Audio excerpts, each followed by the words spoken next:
प्रणाम, शनि राजा को प्रणाम। जय शनिदेव। मैं ऋषि माने सुभारती टीवी चैनल के सभी दर्शकों का हार्दिक हार्दिक स्वागत करता हूँ।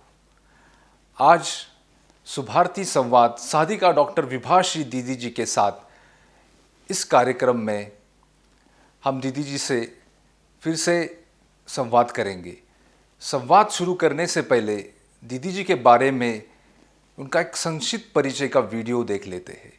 शनि साधिका डॉक्टर विभाश्री दीदी जी का संक्षिप्त परिचय। श्री शनीश्वर तीर्थ क्षेत्र, शनि आश्रम, चिकल थाना, छत्रपति संभाजी नगर, महाराष्ट्र की आप संस्थापिका हैं। आपके इस शनि आश्रम में ही 24, 25, 26 जून 2023 को एक भव्य पंचतत्व महोत्सव पंच महाभूत लोकोत्सव का आयोजन हुआ था। पंचतत्वों की सुरक्षा और संतुलन के माध्यम से जीवन रक्षा के लिए इन पंचतत्व महोत्सव में राष्ट्रीय संत सम्मेलन का आयोजन हुआ। इस आयोजन के प्रथम दिन का दीप प्रज्वलन अनेक महामंडलेश्वरों, पीठाधीश्वरों ने मिलकर किया। संपूर्ण कार्यक्रम का आयोजन और संचालन प्रसिद्ध एस्ट्रोलॉजर साधिका डॉक्टर विभाश्री दीदी जी ने ही किया, जिनके व्यक्तिगत निमंत्रण पर भारत के अनेक राज्यों से 100 से भी अधिक संत, महात्मा, सद्गुरु, आध्यात्म शिरोमणि श्री शनि आश्रम, छत्रपति संभाजी नगर, महाराष्ट्र की पावन भूमि के संत सम्मेलन में पधारे थे और पूरे महाराष्ट्र क्षेत्र से भी लगभग 500 संत, महात्माओं, प्रवक्ताओं, विद्वानों ने भी इस आयोजन में भागीदारी निभाई और प्रमुख वक्ताओं ने अपने अपने उद्बोधन से लोगों को मंत्रमुग्ध भी किया, जिसमें कोल्हापुर महाराष्ट्र के कनेरी मठ के पीठाधीश्वर स्वामी अदृश्य काट सिद्धेश्वर स्वामी जी, अखिल भारतीय गोसेवा संघ रायपुर छत्तीसगढ़ के प्रमुख दूधाधिधारी मठ के मठाधीश महामंडलेश्वर श्री राजेश्री महंत श्री राम सुंदर दास जी महाराज प्रमुख थे।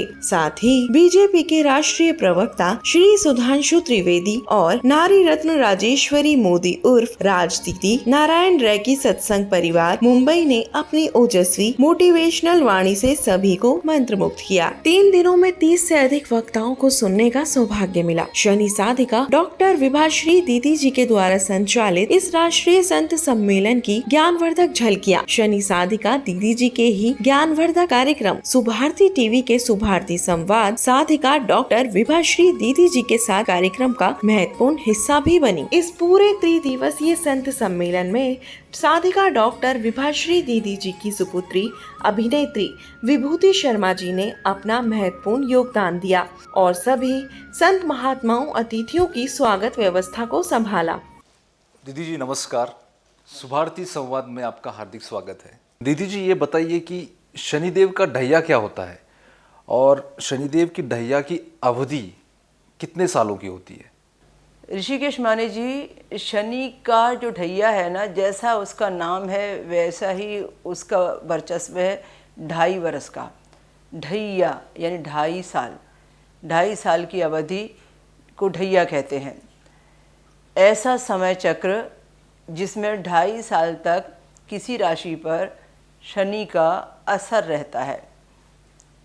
जिस किसी भी राशि पर शनि के ढैये का समय चलता है, उस किसी राशि पर 2.5 साल तक शनिदेव का प्रभाव रहता है। हमारे जीवन में हमने देखा, ज्योतिष विज्ञान कहता है कि यदि किसी व्यक्ति की जिंदगी में 3 बार 7.5 आई है तो 3 बार ढैया आएगा। हमारी उम्र यदि 90 वर्ष की हुई तो 90 वर्ष की उम्र में 3 बार व्यक्ति के जीवन में शनि के ढैये का समय आता है। शनि के ढैये की अवधि 2.5 साल होती है और शनि का ढैया 2 राशियों पर लगा करता है। इसका असर मात्र 2 राशि पर होता है।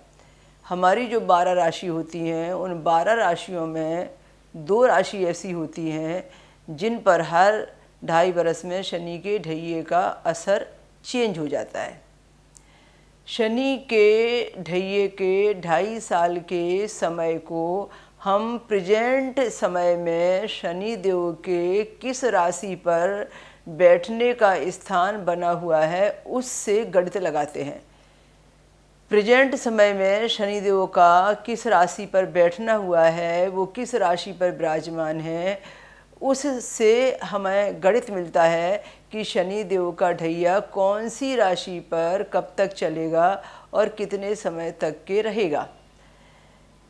यह तो निश्चित है कि शनि का ढैया सबके जीवन में आता है। हमारी शनि की 7.5 जब उतर जाती है, ये बहुत महत्वपूर्ण ज्ञानवर्धक आपको एक रहस्य बता रही हूँ कि शनि की 7.5 जब हमारी उतर जाती है तो ख़त्म होने के बाद 7.5 निकल जाने के बाद यदि हम उस तारीख से पूरे 2.5 वर्ष का समय छोड़ दें, शनि की 7.5 उतर जाने के बाद हमारे जीवन से शनि की 7.5 खत्म होने के बाद में जब 7.5 खत्म हो तो उसके 2.5 साल बाद शनि के ढैये की अवधि प्रवेश करती है। एक गणित ये सीधा भी समझा जा सकता है कि शनि की 7.5 के 2.5 साल बीत जाने के बाद में हमें शनि के ढैये का समय भोग का मिलता है या ढैये का समय भोगने को मिलता है। तो इस तरीके से शनि की 7.5 और शनि के ढैये का समय प्रत्येक व्यक्ति के जीवन में आता है और ढैया हमेशा 2 राशियों पर बना रहता है। प्रत्येक राशि पर शनि का ढैया आना सुनिश्चित तय होता है।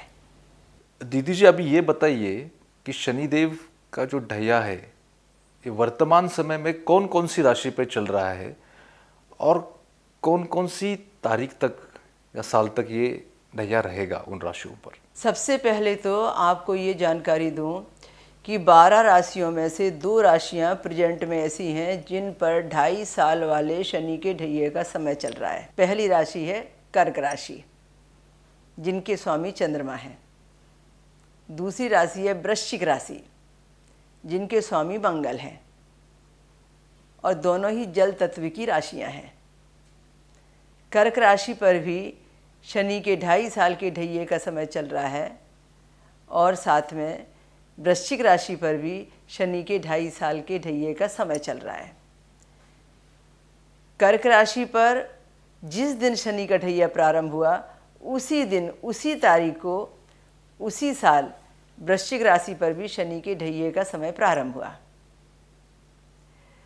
सही देखा जाए तो 29 अप्रैल 2022 से ही इन दोनों राशियों के ऊपर में शनि के ढैये का प्रभाव प्रारंभ हो चुका था।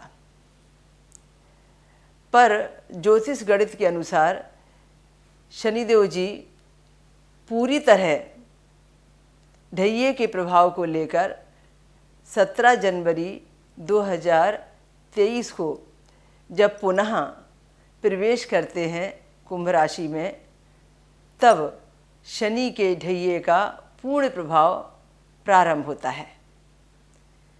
शनि के ढैये का यह जो प्रभाव है या ढैये की चलने की जो अवधि है, यह है 29 मार्च 2025। 29 मार्च 2025 तक कर्क राशि पर भी शनि के ढैये का समय चलेगा और वृश्चिक राशि पर भी शनि के ढैये का समय चलेगा। इन दोनों राशियों पर से ढैया खत्म होने की ये तारीख है। कर्क राशि पर शनि का ढैया इस दिन खत्म हो जाएगा और वृश्चिक राशि पर शनि का ढैया यानी 2.5 साल का समय इस दिन खत्म हो जाएगा। जिस किसी दिन भी इन दोनों राशियों से शनि के ढैये की अवधि खत्म हो जाएगी, उसी दिन किसी और 2 राशि पर, आगामी 2 राशियों पर, आगे वाली अन्य राशि पर शनि के ढैये की अवधि प्रारंभ हो जाती है। कर्क राशि पर शनि का ढैया उतरेगा, वृश्चिक से शनि का ढैया खत्म होगा और आगामी और 2 राशियों पर फिर शनि का ढैया प्रारंभ हो जाएगा। बस यही क्रम हर 2.5 साल में चलता रहता है और चलता रहेगा। दीदी जी, अभी आपने बोला कि शनिदेव जी का ढैया 29 मार्च 2025 को दूसरी अन्य राशियों पर शुरू होगा, तो अभी हमको ये बताइए कि ये कौन सी 2 राशियाँ होगी जिन पे शनिदेव का ढैया 29 मार्च 2025 से शुरू होगा।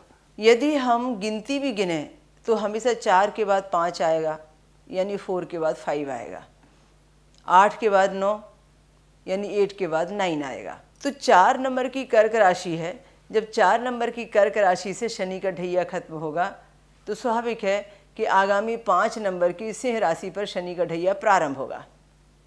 8 नंबर की वृश्चिक राशि है, जब 8 नंबर की वृश्चिक राशि से शनि का ढैया खत्म होगा तो स्वाभाविक है कि 9 नंबर की धनु राशि पर शनि के ढैये का समय प्रारंभ होगा। तो 29 मार्च 2025, जिसे हम शनि राशि परिवर्तन दिवस कहेंगे, जिसे हम शनि पलट कहेंगे, शनि का राशि का परिवर्तन का दिन कहेंगे, शनि का एक राशि से दूसरी राशि में प्रवेश का दिन कहेंगे, उस दिन इन 2 राशियों पर चल रहे ढैये की अवधि खत्म हो जाएगी और नई 2 राशियों पर शनि के ढैये की अवधि प्रारंभ हो जाएगी। शनि का ढैया कर्क राशि पर या शनि का ढैया वृश्चिक राशि पर कहने के लिए तो सेम है, एक जैसा है और समय भी उनका एक जैसा है, पर सच कहूँ तो कर्क राशि पर शनि का ढैया और वृश्चिक राशि पर शनि का ढैया कभी एक जैसा फल नहीं देता। या इसके अलावा भी जब 2025 में सिंह राशि पर या फिर धनु राशि पर शनि का ढैया लगेगा तो दोनों राशियों को एक सा फल नहीं देगा, एक के लिए नेगेटिव ज़्यादा, एक के लिए पॉजिटिव ज़्यादा। और नेगेटिव और पॉजिटिव ये शनिदेव के बैठने के स्थान से हमें ज्ञात होता है। शनिदेव जी कहाँ बैठे हैं, कौन सी राशि पर बैठे हैं, उससे हमें पता चलता है कि नेगेटिव कौन सा ढैया है और पॉजिटिव कौन सा ढैया है। कर्क राशि पर शनि के ढैये का संबंध शनिदेव के बैठने की स्थिति से थोड़ा सीखने का प्रयास करते हैं। प्रेजेंट समय में कुंभ राशि पर शनिदेव जी विराजमान है। अब कुंभ राशि पर जब शनिदेव जी विराजमान है तो कुंभ राशि है 11 नंबर की राशि, तो 11 नंबर की राशि से यदि 4 नंबर की कर्क राशि की यदि हम दूरी गिनते हैं तो कितनी आनी चाहिए? 11, 12, 1, 2, 3, 4, यानी 6वां नंबर आएगा। हम क्या कहेंगे हमारी ज्योतिष की भाषा में कि कुंभ राशि से कर्क राशि की दूरी 6 घर का फर्क करती है, यानी 6वें नंबर पर आती है। अब यदि हम कर्क राशि से कुंभ राशि की दूरी गिने तो क्या आएगा? कर्क राशि कौन सी है? 4 नंबर की राशि है। कुंभ राशि कौन सी है? 11 नंबर की राशि है। तो 4, 5, 6, 7, 8, 9, 10, 11 कौन सा नंबर आया? 8। इसका मतलब यह है कि कर्क राशि से शनि महाराज वर्तमान समय में 8वें स्थान पर बैठे हैं। तो षडाष्टक हुआ कि नहीं हुआ? हमने कुंभ से जब दूरी गिनी तो 6 आया और कर्क से जब शनि की दूरी गिनी तो 8 आया, तो षडाष्टक ढैया। अब आप खुद ज्योतिष के जानकार हो तो आप ये समझो, यदि षडाष्टक ढैया होगा तो नेगेटिव होगा कि पॉजिटिव होगा? स्वाभाविक है कि नेगेटिव होगा। तो कर्क राशि के लिए जो षडाष्टक ढैया है, 2.5 साल की अवधि जो षडाष्टक वाली है वो बहुत अच्छी नहीं कही जा सकती। संघर्ष की अवधि है, परेशानी नुकसान की अवधि है, चैलेंज आपकी लाइफ में ये 2.5 साल का समय है। तो आपको इस समय बड़ी सावधानी से काम लेना पड़ेगा। कर्क राशि पर शनि का ढैया 6-8 की दूरी के नाम से बना। हमेशा जिस किसी भी राशि से शनि महाराज गोचर परिक्रमा में 6वें या 8वें नंबर पर जाकर बैठेंगे, उस किसी राशि पर शनि का ढैया लग जाएगा। अब आते हैं वृश्चिक की गणित को समझने का प्रयास करते हैं। वृश्चिक राशि कौन से नंबर की? 8 नंबर की राशि।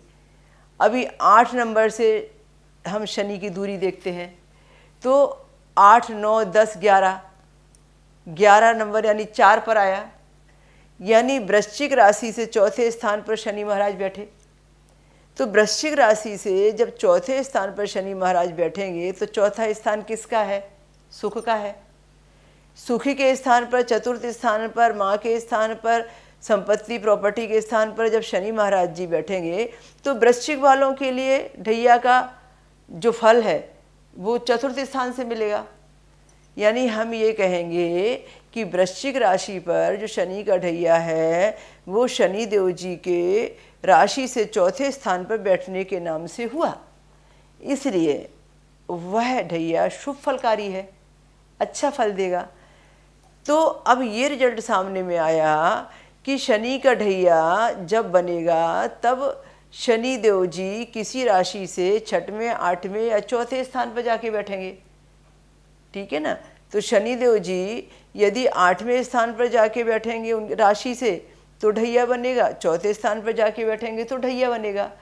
तो ये दो राशियों से शनि का ढैया कनेक्ट हो गया। तो आज के समय में कर्क राशि पर जो शनि का ढैया है वो थोड़ा सा निगेटिव है, थोड़ा सा नुकसानदायक है, और वृश्चिक राशि पर जो शनि का ढैया है वो ज़्यादा शुभ फलकारी है, अच्छा रिजल्ट देने वाला कह सकते हैं।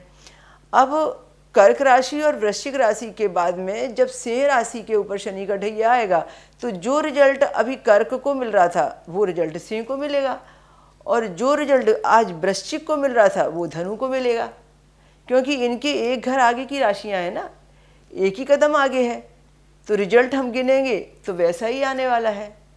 मीन राशि में जब 29 मार्च 2025 को शनिदेव का प्रवेश होगा तब क्या होगा, सिंह राशि पर शनि का ढैया लगेगा। तो अब आप 5 नंबर की सिंह राशि से 12 नंबर का अंतर देख लीजिए, 5, 6, 7, 8, 9, 10, 11, 12, 8 का अंतर आया। तो मैं आपको समझा रही थी कि कर्क राशि से जो रिजल्ट आज के समय में शनि के ढैये का हमें मिल रहा है वही रिजल्ट आगे चलकर सिंह राशि पर शनि का ढैया लगने से शनि के ढैये का मिलेगा। अब सिंह राशि पर जब 29 मार्च 2025 को शनि का ढैया लगेगा तब आप सिंह राशि से शनिदेव के बैठने की दूरी गिनिए। सिंह राशि से शनिदेव के बैठने की दूरी यानी मीन में शनि के प्रवेश होने पर मीन राशि तक की दूरी देखिए, तो 5, 6, 7, 8, 9, 10, 11, 12, 8 नंबर हो गए। यानी जब मीन में शनि का प्रवेश होगा तो सिंह राशि पर जो शनि का ढैया लगेगा वो 8वें नंबर के स्थान का लगेगा, यानी सिंह राशि से 8वें नंबर की दूरी पर रहेंगे। तो सिंह राशि जैसे जब शनिदेव जी 8वें नंबर की दूरी से बैठे होंगे, 8वीं जगह पर बैठे होंगे, 8वें स्थान पर बैठे होंगे तो षडाष्टक ढैया हो जाएगा।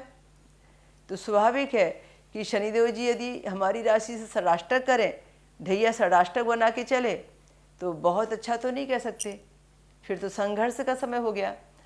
अब सेम यही स्थिति आती है वृश्चिक से उतरने के बाद धनु राशि के ढैये पर।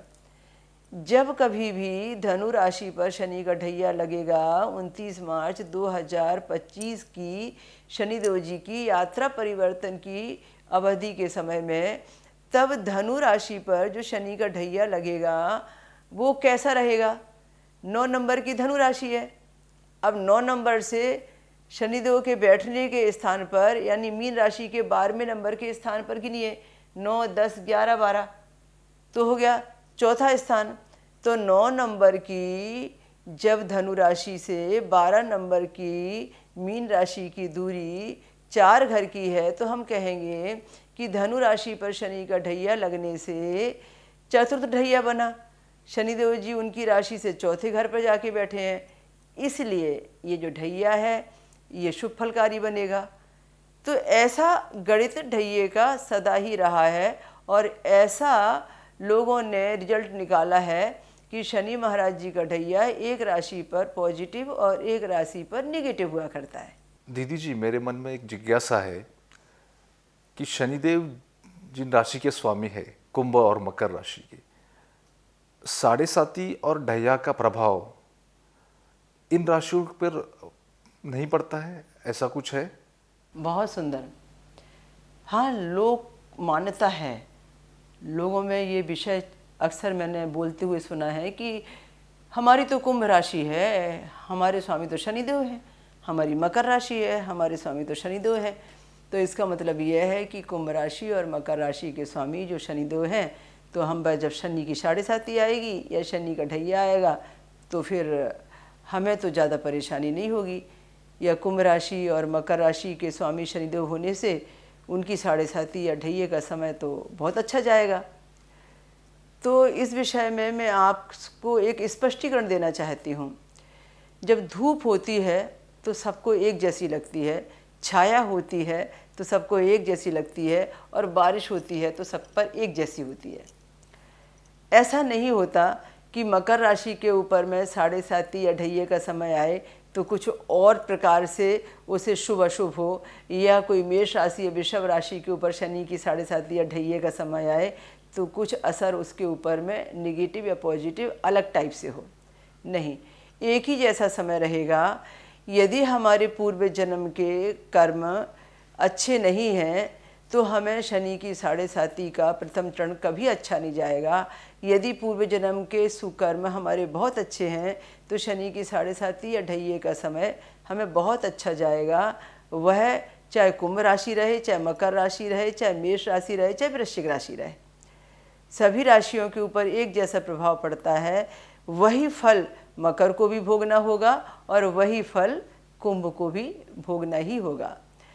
तो शनि देव जी तो न्यायाधीश हैं, वो न्याय करेंगे तो आँखों पर पट्टी बांध कर करेंगे। काले कपड़े पर तो कोई दूजा रंग चढ़ता नहीं। मैं एक छोटे से उदाहरण से आपको समझाना चाहती हूँ। आपने कोर्ट कचहरी की पेशी देखी होगी। कोर्ट कचहरी में एक जज होते हैं, काले कपड़े को पहन कर बैठे होते हैं। एक न्यायपालिका की मूर्ति होती है, हाथ में तराजू होती है, आँखों पर काली पट्टी होती है। कभी सोचा है ऐसा क्यों? काला कपड़ा वकील की यूनिफॉर्म और काला कपड़ा जज की यूनिफॉर्म इसलिए होती है कि ऐसा काला रंग है शनि का जिस पर कोई दूजा रंग चढ़ने वाला नहीं है। आँखों पर पट्टी इसलिए बंधी हुई है न्यायपालिका की मूर्ति के ऊपर कि काले रंग की उस पट्टी से सामने में क्या हो रहा है कुछ भी दिखाई नहीं देगा।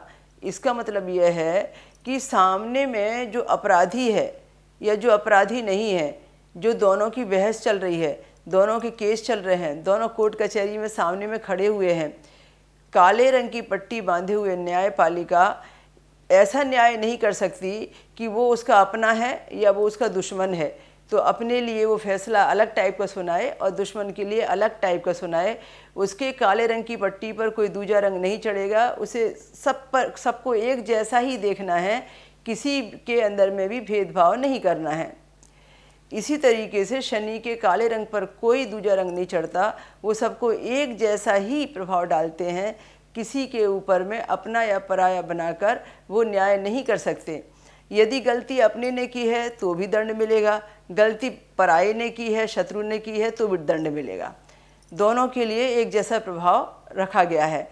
तो जब हम एक छोटे से उदाहरण से समझ सकते हैं कि कोर्ट कचहरी में खड़े हुए अपराधी चाहे वो कोई भी हो, यदि उसको लगेगा कि देखो ये तो बेचारा गरीब है, इसकी माँ के लिए अकेला बेटा है और इसको यदि कोई सज़ा सुना दी तो इसकी माँ को कितनी तकलीफ़ होगी, कितना कष्ट होगा, इसे मुझे बचाना चाहिए। दया करुणा ममता यदि न्याय करते समय अपराधी के प्रति जज को आ जाती है तो इसका मतलब यह है कि वो जज न्याय नहीं कर सकता, तो पक्षपात हो जाएगा।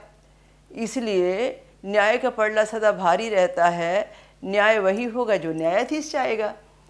तो यही कुंभ राशि और मकर राशि को समझने के लिए काफ़ी है कि उनके लिए पांचों उंगली एक बराबर हैं, न्याय एक जैसा है, सबके लिए एक जैसा ही उनको न्याय देना है। और सबको जो बुरे कर्म लेकर बैठे हुए हैं, उनको जो गलत बीज बोया है, खराब बीज बोया है, जो उन्होंने अपनी ज़िंदगी में दुष्कर्म किए हैं, जो काम उन्होंने गलत किए हैं, जब शनि की 7.5 या ढैये का समय आएगा तब तो उसको भोगना ही पड़ेगा ना। इसी तरीके से जब यह समय आएगा और अच्छे कर्म करने वाले अपने जीवन में इस समय की अनुभूति करेंगे तो उनको उपहार भी मिलेगा। अच्छे कर्म करने वालों को अच्छे कर्म करने का पुरस्कार भी इसी समय में मिलेगा। तो मैं हमेशा लोगों से एक ही बात कहती हूँ, बनाता नहीं कोई शनि जैसा तो मिटाता भी नहीं कोई शनि जैसा। बनाता नहीं कोई शनि जैसा तो मिटाता भी नहीं कोई शनि जैसा, और हंसाता नहीं कोई शनि जैसा तो रुलाता भी नहीं कोई शनि जैसा। शनि की 7:30 हो या शनि के ढैये का समय हो, इसी समय आदमी बनता है और इसी समय आदमी मिट भी जाता है।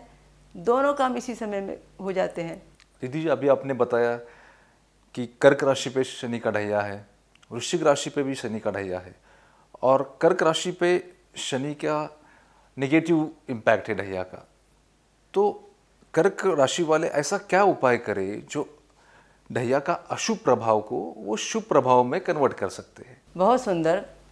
शनि के ढैये की 2.5 साल की अवधि अब 2 राशियों पर है, और दोनों राशियों को यदि ढैये को पॉजिटिव बनाना है तो दोनों राशियों को उपचार तो सेम करने होंगे। हाँ, कर्क राशि पर जो शनि के ढैये का समय अशुभ चल रहा है वो अशुभता को कम कर देगा, या अशुभता उसकी कम हो जाएगी और शुभ फल प्राप्त होने लगेगा। और जो वृश्चिक राशि को शुभ फल है वो शुभ फल में और वरदान प्राप्ति का आशीर्वाद बन जाएगा। और कहीं बीच में पूर्व जन्म के कर्मों के आधार पर वृश्चिक राशि वाले को भी यदि कुछ कर्म फल भोगने का समय आएगा तो भी उसके लिए बचाव पक्ष ये उपचार बन जाएगा। अब शनि के ढैये में ऐसा क्या करें कि इन दोनों राशि वालों को ढैये का समय शुभ फलकारी हो। देखो क्या कर सकते हैं। शनि देव जी के ढैये में एक बढ़िया उपचार बताती हूँ, वो हमें सबको करना चाहिए, और उसको करने से आपके जीवन में बहुत परिवर्तन आएगा, बहुत ज़्यादा आपको आनंद आएगा। ऐसा लगेगा कि ढैये का समय चला गया और हमें पता भी नहीं चला। आपने देखा कि प्रत्येक घर में कोई ना कोई व्यक्ति के कोई ना कोई पुराने कपड़े होते हैं। हर घर में पुरानी वस्तुएं होती हैं। बच्चे बड़े हो जाते हैं, ड्रेस छोटी हो जाती हैं। व्यक्ति नए कपड़े खरीद लेते हैं, पुराने कपड़े उतार के रख देते हैं। कई बार बच्चों के खेल खिलौने भी पुराने पड़े रहते हैं। पुस्तकें, जब बच्चे आगे क्लास में जाते हैं तो उनकी पुस्तकें पिछले क्लास की कोई काम की नहीं होती हैं। घर में रद्दी अखबार आता है, रद्दी अखबार को लोग भंगार वाले को बेच देते हैं सिर्फ 2, 4, 10 रुपये कमाने के लालच में। बहुत सारी चीज़ें ऐसी होती हैं, इलेक्ट्रॉनिक आइटम हैं, कुछ बिगड़ गए होते हैं, पड़े रहते हैं। हमारे घर में नया फर्नीचर आता है तो भी हम पुराना फर्नीचर ऐसे ही रख लेते हैं। कई बार नई चीज़ें हम यूज करने के लिए लाते हैं पर पुरानी को गोदाम में रख देते हैं। तो मैं एक बढ़िया उपाय बताती हूँ और शनिदेव को प्रसन्न करने के लिए एक शाश्वत सत्य उपाय बताती हूँ। यदि ऐसा आप करते हैं तो शनिदेव जी की कृपा पाते हैं, ढैये को शुभफलकारी बनाते हैं, वरदानकारी बनाते हैं। आपके जितने भी पुराने कपड़े हैं जो आप पहनना छोड़ चुके हैं, आपका मन भर गया है, पहनना नहीं चाहते हैं, अब आपको ऐसा लगता है इसे मैं कम यूज करता हूँ, जो भी 2-4 जोड़ी कपड़े आपके हैं या जूते चप्पल हैं या यूज करने वाली कोई दूसरी वस्तु है जो आप शौक़ से ख़रीद रहे थे, यूज कर रहे थे, पर अब आपका यूज करने से मन भर गया या नई चीज़ें लेकर आ गए। इसी तरीके से जैसे मैंने बताया कि बच्चों के खिलौने हैं, किताबें हैं, बच्चों के कपड़े हैं, ये सारी बातें। तो यदि बच्चों को शनि का समय ढैये का चल रहा होगा तो बच्चों को ये करना है अपनी वस्तुओं को लेकर, और बड़ों का समय चल रहा होगा तो बड़ों को करना है अपनी वस्तुओं को लेकर। बच्चों को अपनी वस्तुओं के लिए और बड़ों को अपनी वस्तुओं के लिए, अपनी अपनी वस्तुओं के लिए ये उपचार है। आपके शहर में अनाथालय होते हैं और वृद्धाश्रम होते हैं। यदि शहर में अनाथालय हैं तो आप पता कीजिए कि कितने अनाथालय हैं, कहाँ अनाथालय हैं, कितने बच्चे वहाँ हैं और कौन सी उम्र के बच्चे वहाँ हैं। कोई ना कोई अनाथालय तो ऐसा मिलेगा ना जहाँ उस उम्र के बच्चे मिलेंगे जिस उम्र के व्यक्ति की ढैये की अवधि को अच्छा बनाना है। मान लीजिए कि 14 साल तक के बच्चे किसी अनाथालय में हैं और ऐसे बच्चे को ढैया का समय चल रहा है जिसकी उम्र 1 साल से लेकर 14 साल तक के बीच की है, तो उसके पहने हुए कपड़े, किताबें, खेल खिलौने, कुछ तो चीज़ें ऐसी होंगी जो पुरानी हो गई होंगी। आप सब ले लीजिए, उसका जन्मदिन पर उसके जन्मदिन की शुभकामना के साथ अनाथालय चले जाइए, बच्चे के हाथ से दान करवा दीजिए, बंटवा दीजिए अनाथालय में। इसी तरीके से बड़े पर शनि के ढैये का समय चल रहा है तो आपके शहर में कोई ना कोई तो वृद्धाश्रम होगा, कोई ना कोई बड़े बच्चों का भी अनाथालय हो सकता है।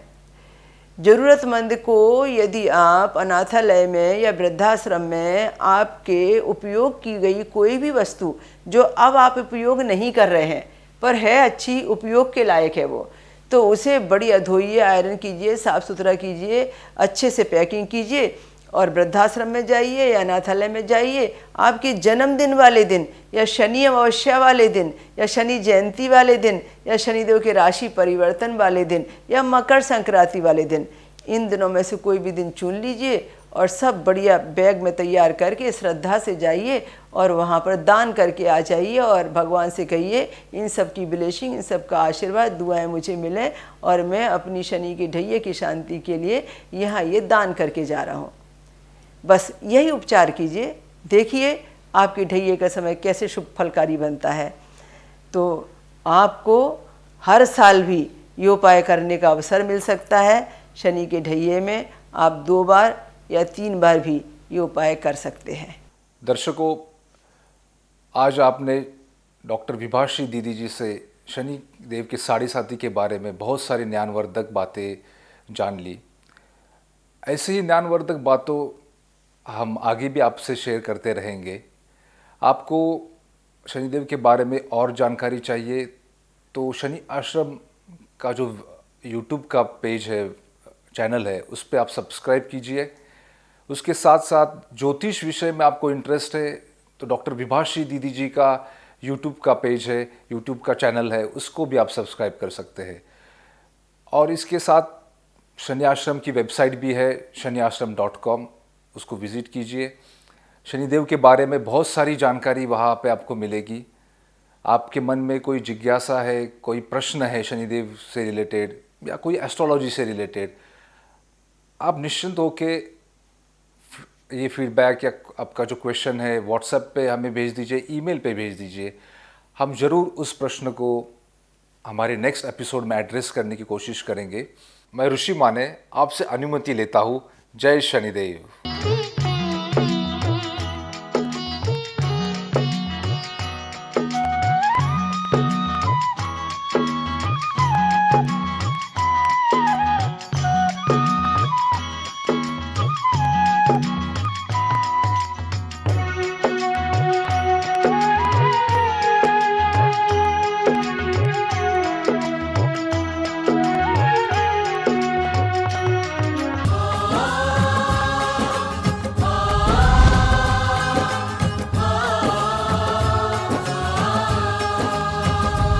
शनि देवा को प्रणाम, शनि राजा को प्रणाम।